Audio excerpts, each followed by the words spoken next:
Tail, gotta finish the tail. Now these pieces are ready to be painted. Where's my paintbrush? Got a new costume in the mail, gotta make sure it fits. And now I'm having a nosebleed. Oh, grand. Now I have to try molding for the very first time in my life. Okay, and popsicle. As you can probably guess from the video clip there, Sarah is a little bit on the busy side getting all of her cosplay stuff together for Anime North, because if she's good at one thing, it's taking on far too many projects at the same time and trying to get them all done in an unreasonable amount of time. Because of that, she is unable to do any uploads, so for the next couple of weeks, you're going to see me both on Tuesdays and Fridays.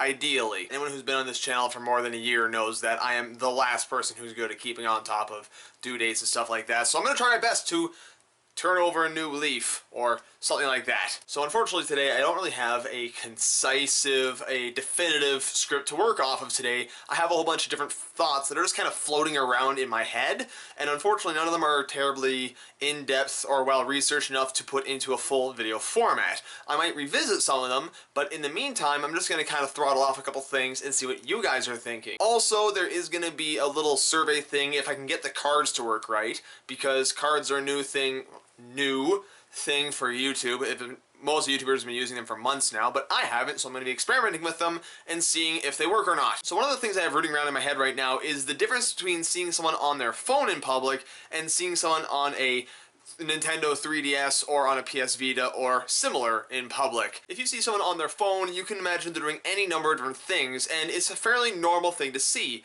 But when you see someone on a video game in public, we view that as a slightly more immature thing to see someone doing. We see it as a weirder thing to see. And while I certainly don't view it this way. I mean, I grew up with Game Boys and the like for my whole life, and a fair number of my friends in high school and so on had handheld gaming consoles like the PSP, back when that was still a thing. And one of the things that really draws that to my mind is I was working a job years and years ago, and it was night work. If you ever hate yourself, go on night work. I had a coworker who would play Candy Crush whenever he was on break, but as soon as he'd come upstairs in the break room and see me playing on my 3DS, and I don't remember what game I was playing at the time, but it doesn't really matter, he would say, "Wow, that's really silly that you're playing a video game when you're on your break.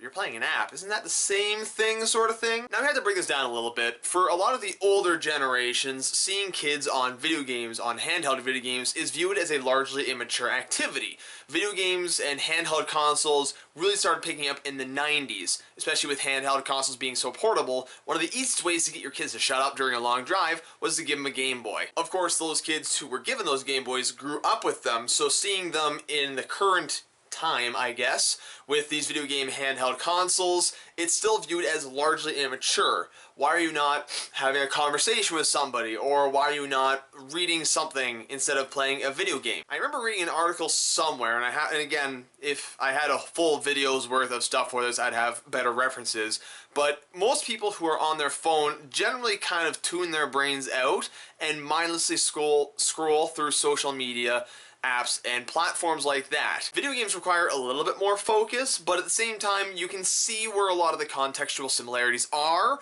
but where the perception of difference is. Just kind of an interesting thought, and this is hopefully the part where the survey thing will come up. Based on your personal experiences, do you consider it kind of immature, kind of silly to be playing video games in public? So hopefully there'll be some sort of way to get that working. I don't know. I'm going to play around with it, see how that works. On the note of the Nintendo 3DS, I've been still playing an excessive amount of Fire Emblem Fates. I actually had the means, not too long ago, to purchase all 3 of the games. I mean, I had the one game already, but I got the other 2 games as well. Last summer, I think it was, I did a philosophical discussion sort of thing about the difference between Conquest and Birthright, and why I thought, and I think I mentioned in comments actually, why I thought the Revelations path, the path of not choosing a side, was a bit of a cheap cop-out for the significance of making that decision.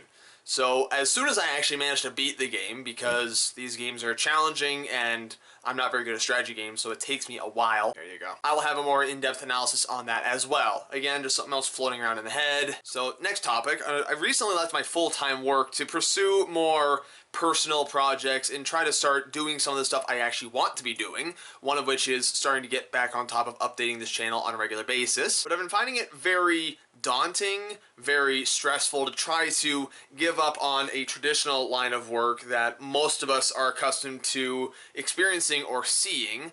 and trying to forge out and do my own sort of thing. Now, one thing that has led to this frustration is just kind of trying to get all my thoughts and stuff organized with this, and the sheer tsunami of work that is ahead of me. But it's also just the idea that people who forge out and do their own thing like this typically don't succeed. And if they do, it's usually the fluke, it's usually the outlier rather than the expectation. So you can see where I get a little bit disheartened with this, but there was a new anime that came out not too long ago that's actually addressed some of these concerns of people who try to forge their own meaning, try to go out and do their own thing, and it's really interesting to get this other perception on what this sort of feels like to people. The anime is called Sakura Quest, and I plan on doing a full in-depth analysis of that series as soon as it's completed. They only released episode 5 like yesterday. So, the point behind that is that I'm finding some sort of personal confidence in watching the series, which is probably a little bit weird, but if you can find confidence somewhere, I think that's the important thing. So that's what I'm going to go with, and we're going to see how that goes from there. And you'll find out more about that personal project thing I was just talking about in future videos. I will cover that in more detail. I'm still laying out a lot of the groundwork, so work in progress. So yeah, just kind of like a stuffing things video today. I'll have something more interesting for you guys on Tuesday because I need a little bit more time to prepare a script and like formalize ideas, but at least I got you something so you can say, ah, crap, no Sarah this week.